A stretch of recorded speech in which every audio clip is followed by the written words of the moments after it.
You said you were. Yeah, I forgot. I'm looking at it the opposite way, dude.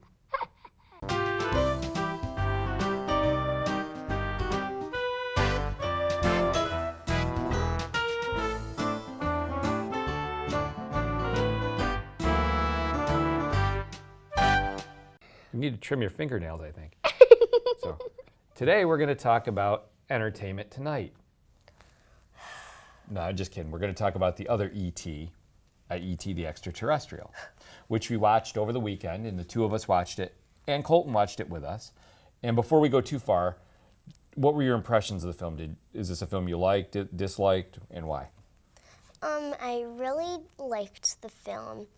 I thought that I really liked how E.T., Elliot's brother, and Gertie kind of like worked together to get E.T. back to his home. Right. Well, that's cool. That's a great summary of the story. That really is. It's about them coming together and working together to do that. Now, this is a film from 1982. Right. And we talk about a lot of older films in here, a lot of retro films. But this film in particular, I would say, the story, the pacing of the story, how the story moves, is a little slower with this film.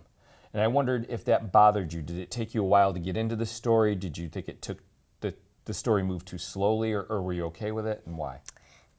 I think that it just took a while for E.T. and Elliot to get together, but other than that, I don't think so. Right, that's true. At the beginning, and I think that's actually what I was probably meaning when I said that, now that you've actually articulated it.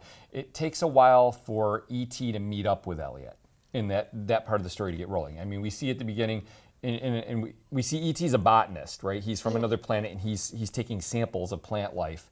And then we see these men. We don't actually see that they're faceless men, but we know that they're trying to track down the aliens, and they're coming for him. And his ship leaves without him, and he runs away, and he winds up in Elliot's tool shed. And then we meet Elliot. But it does take time for our two main characters, Elliot and E.T., to get together. And I think that's the point, actually, I was trying to make, and you've articulated that very well. All right, so if you had well, let's go here. I want to tell you what happened with me with this film. So I was about 13 years old when I went to see this film. And I was very excited because it was a science fiction film. And I had loved Star Wars so much that anything that was science fiction, I wanted to go and see. So I went to see this, and I didn't like it. And the reason I didn't like it when I was a kid was I was expecting Star Wars. I was expecting space battles and swashbuckling and laser swords and things like that. And this film obviously is not that. And then the other issue that I had with the film was, and I'm not going to give away a spoiler in case you haven't seen it, but there's a portion of the film where E.T. is sick. And I'm not going to go further than that, but I was traumatized. When we got to that point in the movie and E.T. was sick and Elliot was sick, I was basically traumatized and upset, and what happens there did that. And I basically don't even remember the end of the film in the movie theater. When I saw it in the movie theater, I didn't remember the end of the film because I checked out. I completely was done with the film at that point. So it was very traumatizing for me. And I was 13. So I can only imagine what kids that were younger would have felt. And of course, the PG-13 rating didn't exist at that time. It came out 2 years later after Indiana Jones and the Temple of Doom, which is another Spielberg film. So, I want to ask you about that for a minute. Now, I went to a little bit of trouble to make sure that you knew things would be okay. And you could talk about that if you want. But how did you feel when that portion of the film came up, where E.T. is sick? You did show me when the bicycles were flying up, which was later in the movie, so I knew he would be okay, but I still got sad and worried because E.T.'s cute, and it's sad to see him like that. Exactly. So, and what Lainey's alluding to is, prior to showing her the film as a whole, and to kind of check, for two reasons. One, I wanted to see if it was a film that you would want to watch. So I showed you a scene. I specifically chose a scene that took place after E.T. was sick so that you knew or you would know that E.T. was going to be okay, because I didn't want you to be that upset. And Colton, interestingly, Colton was sitting there saying, "Oh, it's going to be okay, Lainey. He's going to be fine. He's just sick. He's going to get better." And so Colton was very optimistic about it and very upbeat and didn't have an issue with it. And while we're there, on Colton's I'm liking this scale, it got like 5 to 7 I'm liking it through the movie. So Colton obviously thought it was yummy. Okay, so I'm pretty sure I know what the answer is going to be, but who is your favorite character? E.T. and Gertie. Okay, E.T. Now, why E.T.? E.T. because he's cute. He has a lot of funny moments, and he has like happy and sad moments at the same time. Like when E.T., I don't know if it's a spoiler, but when E.T. touches Elliot's heart, it's happy because they know they're going to be okay, but it's also sad because they're going away. Right. So earlier in the film, Elliot has a cut on his finger, and E.T. touches the cut, and he says, "Ouch," and he heals the cut. So when E.T.'s going to be leaving, he touches Elliot's heart, and says, "Ouch." You know, it's to say, "Oh, my heart hurts because I'm going to be leaving." So I get that. E.T. is interesting because at first, when we first see E.T., and you tell me if it was like this for you, but this is what I'm interpreting what you're saying and what I was feeling when I saw the film. E.T.'s kind of like a pet. He's like a pet, like because he has. We don't associate him with human qualities. We associate him more with like your dog or something like that, a pet, because he has these soulful eyes and he can't speak, but he's lovable in that way. But through the course of the film, you grow to see that he's intelligent, and you start seeing him with more human qualities, so he becomes their friend. And so you become quite attached to him, I would, and as did I. So I think that's very true. So again, that points out this portion of the film where E.T. gets sick. It becomes very upsetting because this isn't, I guess you bond with him as a pet, but then as a friend, as a being. And so it's very upsetting when he gets sick. So I get that. Okay. So, and you said you like Gertie. How come you like Gertie? I like Gertie because she's cute, but she also screams at first when she sees E.T., but then she works together with him. And also I think at the beginning when they first meet each other, I think that she kind of thinks that E.T. is kind of like a doll in a way. Yeah, like a doll or a stuffed animal to her. Yeah. So at first he scares her, but then she comes to love him. And the goodbye scenes between her and E.T., Elliot's brother Michael and E.T., and Elliot, of course, and E.T.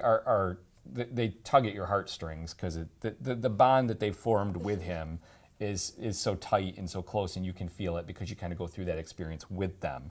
So it definitely makes a lot of sense. And you remember Colton actually, when Michael, the older brother, goes to say goodbye to E.T., he reaches up, and do you remember what Colton said? He said, he's, I think, petting him? Yeah, he said, Petting. he's petting him, and so it was, Colton was just completely taken with E.T., but also liked all the other characters as well.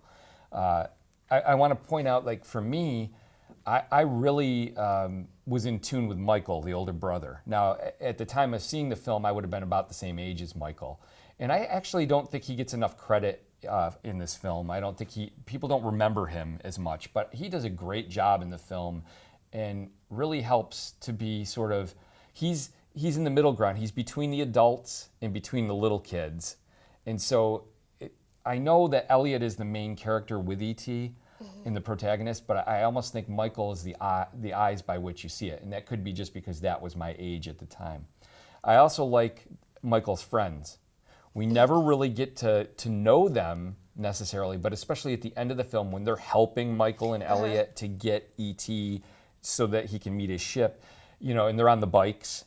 They all have these very distinct personalities. They got the hat, and the one's got the mask he pulls down, and they're on the bikes, and the music is playing at the same time, and you just know that they're going to do this. You almost feel like you know them, even though you've only seen them very briefly. Their personalities are well formed through the music, through their actions and the way they're filmed. So I had a lot of that. And that was something I wanted to ask you about a little bit or point out. Now, when I was a kid, it was that time period. and we got everywhere on our bikes. I mean, now when you ride your bike, you mostly ride in the driveway or the cul-de-sac. You don't get to. But when I was a kid, you used your bike and you would ride across town to your friend's house. Our parents always knew where we were because you just look outside the houses, and the house that had all the bikes tipped over in the lawn, that's where everybody was hanging out that day. And basically you left in the morning, and the rule was you had to be home when the street lights came on. And it was just it was a different time. Your parents knew you would be okay. You were with your friends, but was that kind of that's a different. People don't do that anymore. We live in a different world now. So what did you think about that? The way they rode their bikes all over town, and they went. I thought it was like really cool, but then again, I got like, because your parents don't know where you are. Right. And also, what if someone steals you? Exactly. And that's because it's a different world we live in now. It was different then. Even like when when Elliot and Gertie and Michael's mom has to go to school to get Elliot, because he got in trouble at school. And so she's going to school to get him, and she's home alone with Gertie. And she says to Gertie, now I have to go get Elliot, you be good. And she leaves. And she leaves Gertie home all alone, which we would never do now. And she wasn't doing anything wrong at the time. That's what parents did, again, because it was a different time. Okay. We touched on the music a little bit, and I wanted to ask you about that. Now, this is a John Williams score, of course, and what did you think about the music for this? I thought it was like really cool how the bikes flew and the music started to like go not up high, but like really not loud either, It but swells. like amazing. We call that, the music swells at that point, and it brings you with it.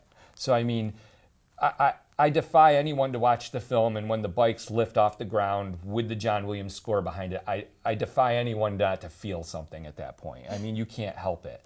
And that's something to point out too, especially as the film moves on and we get closer to the end of the film.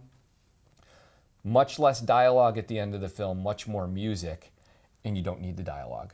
I mean, you knew everything you had to know when the music is swelling and E.T.'s in the ship, and the door of the ship is closing, like the iris of the door is closing tighter, and the engines are creating this breeze that's blowing the actor's hair, but no words are spoken.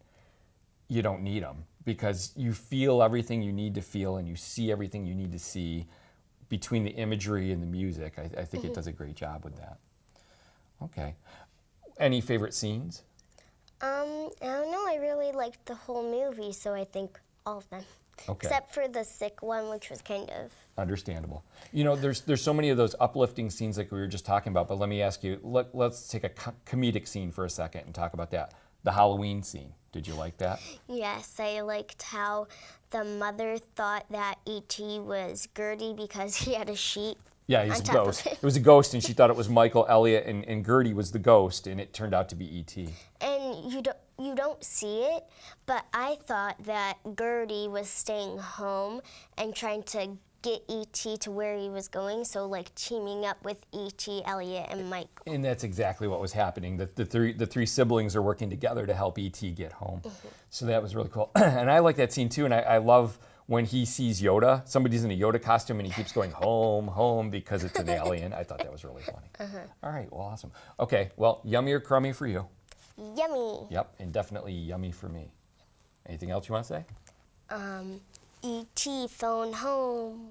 Yeah, you know, of course, today, it would be no problem at all for him to phone home with all the technology and the FaceTiming and the iPhones, and like the movie would be over like in 5 minutes, so that really wouldn't work. Of course, the overage charges, because he'd probably be roaming, so that could be